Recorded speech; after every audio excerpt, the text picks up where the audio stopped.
नमस्कार, मैं हिमांशु और आप देख रहे हैं टारगेट विद हिमांशु। अगर आप बीएड या बीटीसी कर रहे हैं या कर चुके हैं तो यह समय आपके लिए बहुत महत्वपूर्ण है, क्योंकि आने वाले कुछ महीनों में नए शिक्षक भर्ती के लिए विज्ञापन जारी होगा। और अगर आप वर्तमान समय में एक प्लानिंग के साथ अच्छी प्रिपरेशन करते हैं, अच्छी तरीके से तैयारी करते हैं, तो हो सकता है कि जल्द ही बेसिक शिक्षा विभाग में आप भी सहायक अध्यापक के रूप में नियुक्त हो जाएं।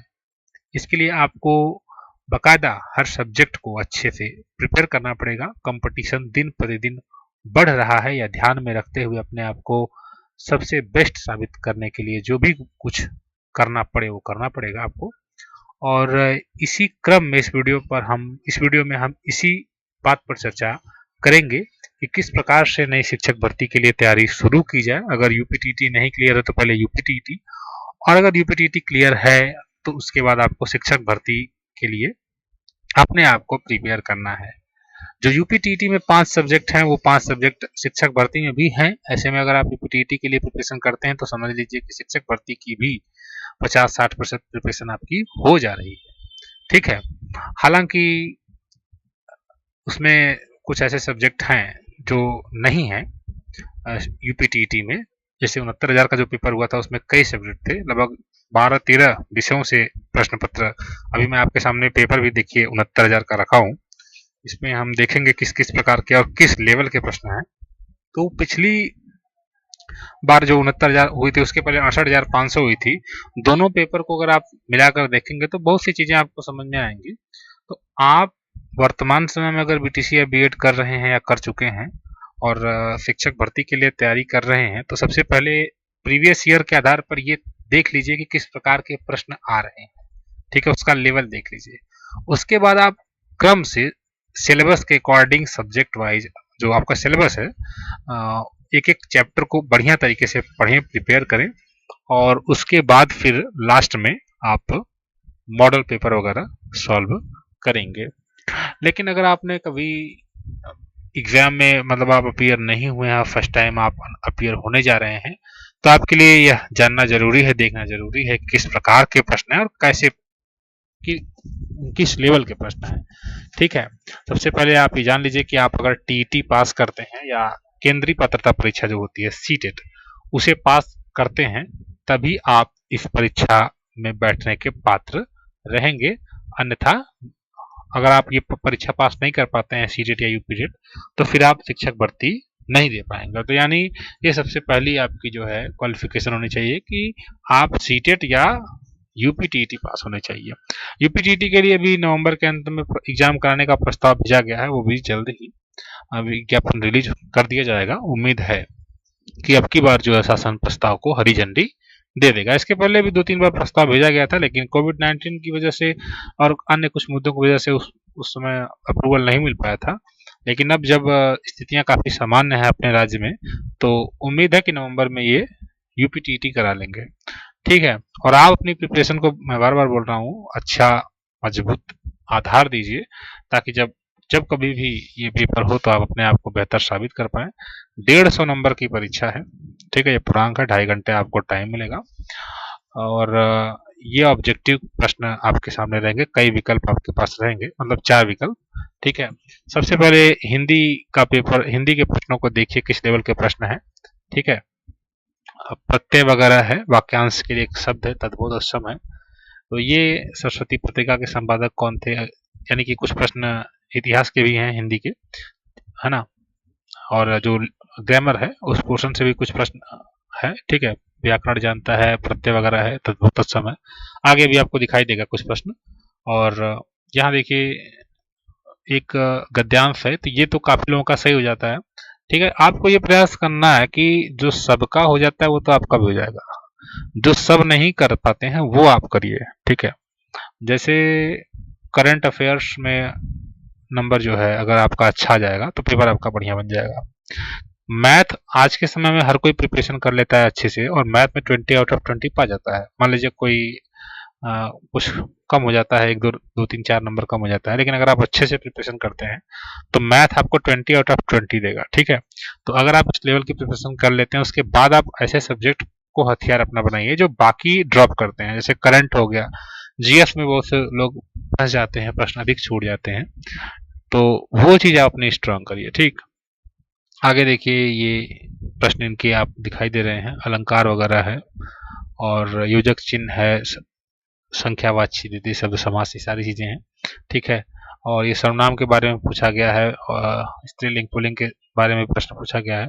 ठीक है, ये यहाँ 20 प्रश्न आपके हिंदी के खत्म हो जा रहे हैं और यहाँ से संस्कृत है। देखिए, यहाँ पर आप भाग नहीं सकते। जैसे आपका सब्जेक्ट भले ही कुछ इंग्लिश रहा हो या कोई और हो, लेकिन आपको यहाँ पर 3 सब्जेक्ट देना ही होगा। 20 प्रश्न हिंदी के हैं, उसके बाद 10 संस्कृत के आ जाएंगे। अगर आपकी अच्छे लेवल की प्रिपरेशन है हिंदी की, तो आप काफी हद तक उसके सहारे संस्कृत को भी कर लेंगे। और अगर आपकी इंग्लिश भी अच्छी है, तो इंग्लिश के सहारे भी आप, मतलब ये काफी हेल्प करते हैं। जैसे इंग्लिश में सर्वनाम है, पर्सनल प्रोनाउन है और अन्य कई प्रोनाउन है, तो वो भी आपके हेल्प करते हैं। एडजेक्टिव है, वो आपका नाउन हिंदी में हेल्प करता है। तो ये लैंग्वेज है, आपके ऊपर डिपेंड करता है। अगर आप अच्छी से प्रिपरेशन कर रखे हैं, तो ये एक दूसरे की हेल्प करते हैं। ठीक है, यहाँ संस्कृत के शब्द हैं, आप देखिए यहाँ महेश्वर सूत्रों की संख्या है और समास वगैरह फिर से पूछा गया है। 10 प्रश्न यहाँ पर खत्म हो जा रहे हैं, 30, और उसके बाद अंग्रेजी आ जा रहा है। अंग्रेजी में ये इस चैनल के द्वारा भी अंग्रेजी की क्लास कुछ वीडियो बनाई भी गई हैं और फिर से आपको प्रोवाइड किया जाएगा। जैसे यहाँ डायरेक्ट इनडायरेक्ट है। ठीक है, यहाँ पर आइडेंटिफाई करना है direct narration of the given. अब ये इनडायरेक्ट में इन्होंने बदल के दिया है, इसको आपको डायरेक्ट में बदलना है। ठीक है, Atul informed his friend that he could make use of his. यहाँ पर आपको सब कुछ समझना पड़ेगा। रिपोर्टिंग वर्ब पास्ट में है, अगर आप इसको पढ़े नहीं रहेंगे तो फिर ये 35 जो क्वेश्चन है, इसको आप कंफ्यूज हो जाएंगे। किस प्रकार का वाक्य इनवर्टेड कॉमा के अंदर है, इन्फॉर्म रिपोर्टिंग वर्ब का प्रयोग क्यों हुआ है, ये पास्ट में है तो इन्वर्टेड कॉमा के भीतर का टेंस बदलते हैं, प्रेजेंट पास्ट में बदलता है। ये तमाम प्रकार की चीजें हैं जो आपको अच्छे से पढ़नी पड़ेंगी। आपके पास चूंकि टाइम है तो आप पढ़ सकते हैं, और इस चैनल के द्वारा भी आप अधिक से अधिक जो भर्ती की तैयारी करने वाले कैंडिडेट हैं, उनको उन तक इस चैनल को शेयर करिए, लोगों को जोड़िए, सो दैट जब नए कैंडिडेट्स जुड़ेंगे तो हम लोग और अच्छे से अपने मतलब क्लास भी स्टार्ट कर देंगे इंग्लिश की। ठीक है, इंग्लिश ही नहीं बल्कि मैथ और अन्य जो महत्वपूर्ण सब्जेक्ट हैं उसकी क्लास भी इस चैनल के द्वारा प्रोवाइड की जाती रही है और की जाएगी आगे।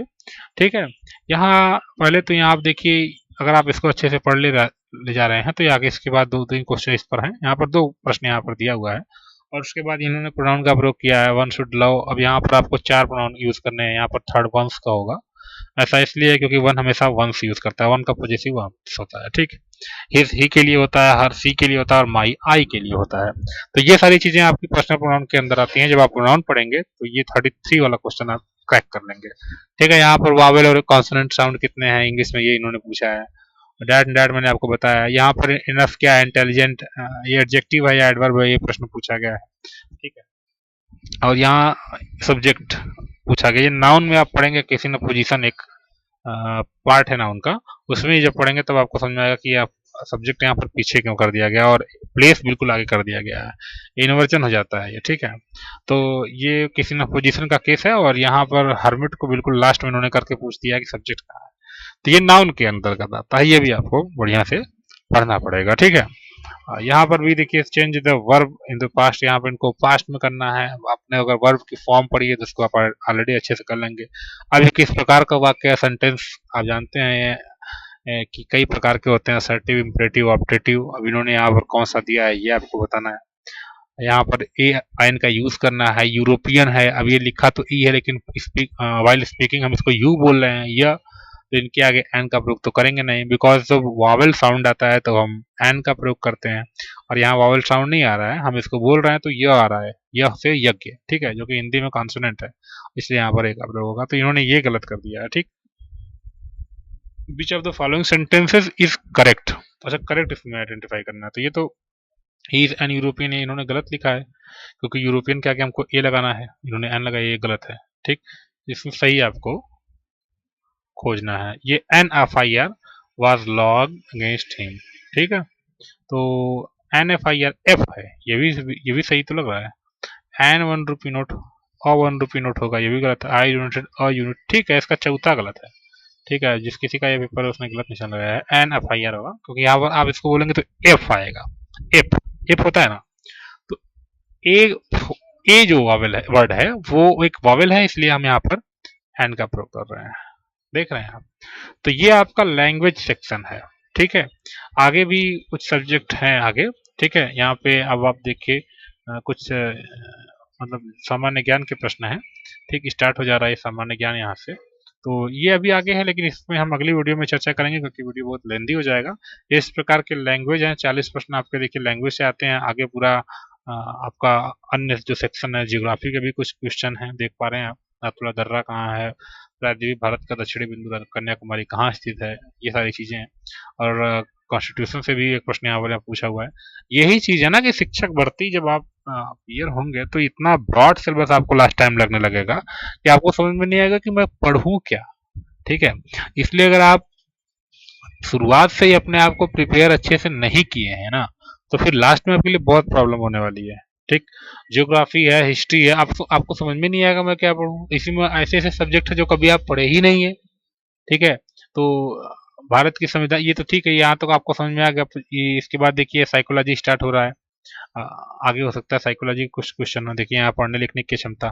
साइकोलॉजी कुछ लोगों के लिए कठिन इसलिए हो जाती है क्योंकि वो आप शुरुआत से पढ़े नहीं है। आप बीएड या बीटीसी किए होंगे या करना शुरू किए होंगे तब आप ये पढ़े होंगे, तो ये सब्जेक्ट आपके लिए नया है, और नया है इसलिए थोड़ी सी समस्या होती है लोगों को साइकोलॉजी में। मुझे खुद भी समस्या हुई थी, ठीक है। यूपीटीटी के एग्जाम के दौरान जब साइकोलॉजी हमारे सामने आया तो काफी इसमें समस्या हुई, मार्क्स भी उसमें कम हो गए।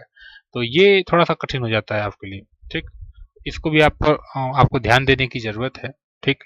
उसके बाद फिर से देखिए ये आपके कुछ प्रश्न आ रहे हैं आगे। किसने कहा नवाचार जीवन कौशल से, ऐसे कुछ प्रश्न हैं। ये भी एक आपका चैप्टर सिलेबस है, शैक्षिक से संबंधित है। शैक्षिक प्रशासन एनसीईआरटी द्वारा राष्ट्रीय पाठचर्चा की रूपरेखा कब तैयार की गई। तो ये कुछ ऐसे प्रश्न भी हैं आपके सामने, ठीक है। विकासात्मक दिशा का नियम है, ये है। ब्रेल लिपि के जनक कौन है, ठीक। तो हेरिडेटरी जीनियस नामक पुस्तकें किसके द्वारा लिखी गई हैं। इसमें कुछ करंट के क्वेश्चन हैं, यहाँ साइंस के क्वेश्चन स्टार्ट हो जा रहे हैं। खाने का नमक किससे बनता है, ठीक। ध्वनि तरंगों की प्रकृति क्या होती है, साइंस के प्रश्न है। देखिए यही मैं आपको बार बार बोल रहा हूँ कि इसमें सब कुछ मिलाकर देखिए, यहाँ पे बायोलॉजी के क्वेश्चन आ जा रहे हैं, श्वास छिद्र का उपयोग है, यहाँ पे मैथ आ रहा है, फिजिक्स है, सॉरी ये फिजिक्स के क्वेश्चन है, ठीक है। और केमिस्ट्री के भी कुछ क्वेश्चन आपको दिखाई दे रहे हैं। तो यहाँ तक आप आएंगे तो ये तमाम प्रकार की चीजें आपके सामने आ रही हैं। और उसके बाद यहाँ से मैथ स्टार्ट हो रहा है। यहाँ मैथ पर आपको ध्यान देना है कि मैथ के जो क्वेश्चन है वो मतलब बहुत इजी नहीं है, तो बहुत हार्ड नहीं है, नॉर्मल है। मतलब एक कॉम्पिटिटिव एग्जाम में जिस प्रकार के प्रश्न पूछने चाहिए, और अगर ये प्राइमरी शिक्षक की बात हो रही है तो उस हिसाब से सही है, ठीक है। क्योंकि अभी यहाँ पर इंटरमीडिएट लेवल के क्वेश्चन तो नहीं पूछे जाएंगे। आपको टीचर प्राइमरी का बनना है तो जूनियर लेवल या हाई स्कूल लेवल तक के मैथ के क्वेश्चन रहते हैं, उससे ज़्यादा इंटरमीडिएट लेवल के मैथ नहीं रहते हैं, ठीक। ठीक, एक त्रिभुज किसी त्रिभुज के अंतःकेंद्र केंद्र को सुनिश्चित किया जाता है। यहाँ पर क्यूब है, यहाँ पर परसेंटेज का क्वेश्चन है, छोटी भिन्न कौन सी है, बड़ी भिन्न कौन सी, ये सब है। लंबा ये परसेंटेज का क्वेश्चन यहाँ पर वापस है, 25% वृद्धि हो रही है, चौड़ाई कितना घटाएं क्षेत्रफल बराबर है। ये दशमलव का है, बराबर बार वगैरह लगा हुआ है। कंपाउंड इंटरेस्ट का क्वेश्चन है। ये वाला क्वेश्चन जब मैं एग्जाम दे रहा था तो ये मेरा काफी टाइम ले लिया था लास्ट में, और ये क्वेश्चन थोड़ा सा मतलब मुझे ज़्यादा टाइम लग गया था इसको क्रैक करने में। और तब तक मैम जो थी उन्होंने कॉपी जमा कर ली थी, मुझे याद है। और ये आपका गुणनखंड करना है, समलंब चतुर्भुज है, किसी छात्र औसत की क्वेश्चन यहाँ पर है, माध्यिका है यहाँ पर।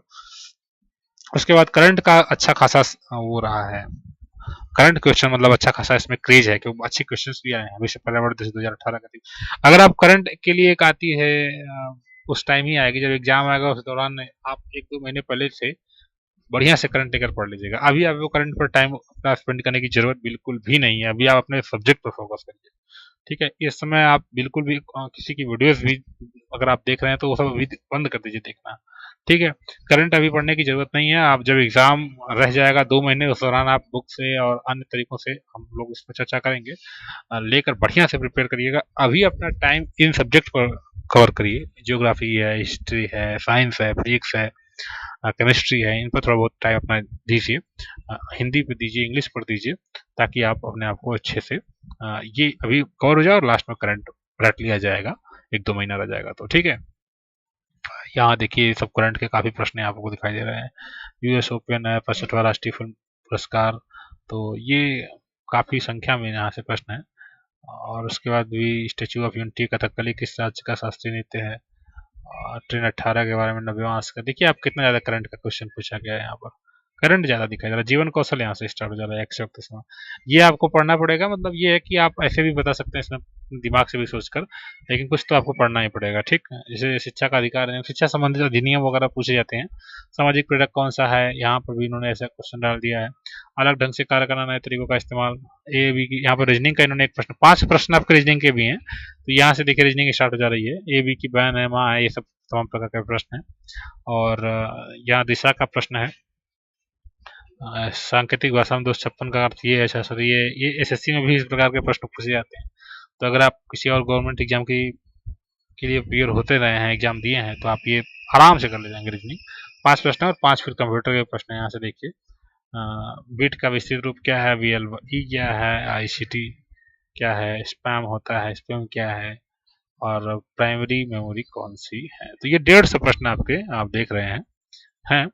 और किस प्रकार के प्रश्न हैं, आप जब शुरू से अंत तक पेपर देखते आए हैं अभी ये, तो आपको खुद ही कुछ प्रश्न आते रहे होंगे, कुछ नहीं आते रहे होंगे, तो आपको ये समझ में आएगा कि ये किस लेवल का प्रश्न है। आप अपने हिसाब, देखिए आप ये नहीं कह सकते कि ये कठिन है, ये पेपर मुझे बहुत आसान लग रहा है तो किसी को बहुत कठिन लग रहा होगा, और हो सकता है किसी को ये बहुत ही कठिन लग रहा हो कि ये किस प्रकार, किसी का मनोबल बिल्कुल कमजोर डूब जाएगा, मतलब वो क्या बोलते हैं, वो होपलेस हो जाएगा कि इतना कठिन पेपर है, तो कोई कहेगा ये बहुत ईजी है। तो ये आप पे डिपेंड करता है आप किस लेवल पर अपने आप को प्रिपेयर कर चुके हो या करने वाले हो। ये पेपर एक शिक्षक के लिए नॉर्मली ठीक है, इस प्रकार के प्रश्न होने ही चाहिए। और अब आपको बढ़िया से स्टार्ट करना है अपनी प्रिपरेशन, सो दैट आप जो भर्ती आने वाली है उसमें एक पद आपको मिले और आप भी शिक्षक बने। तो तैयारी शुरू करिए और अधिक से अधिक लोगों को इस चैनल से जोड़िए। अगर आप नए हैं तो इस चैनल को सब्सक्राइब कर लीजिए। बेसिक शिक्षा विभाग से संबंधित महत्वपूर्ण जानकारी और शिक्षक भर्ती के संबंध में जो भी प्रिपरेशन है और जो भी इन्फॉर्मेशन है वो आपको प्रोवाइड की जाती रहेगी। जुड़े रहें, धन्यवाद।